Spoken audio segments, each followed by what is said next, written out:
Welcome to a Foxy Tech Tips tutorial on turning off comments for your YouTube videos on mobile. If you find this tutorial helpful, please consider subscribing to my channel and liking the video. Open up the YouTube Studio app.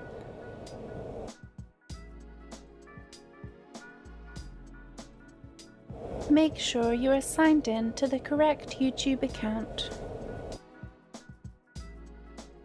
Tap the three lines button in the top left corner of the page.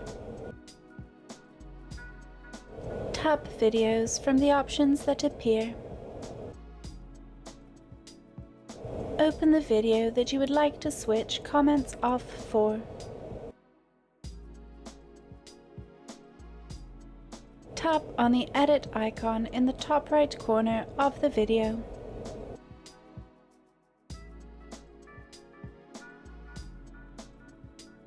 Select Advanced Settings.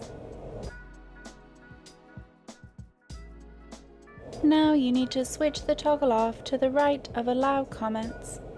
When off, the toggle will turn from blue to grey.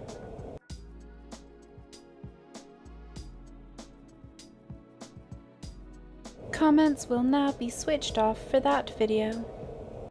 And that draws an end to this tutorial. Please like the video if you found it helpful and subscribe to Foxy Tech Tips for more YouTube tips and tricks.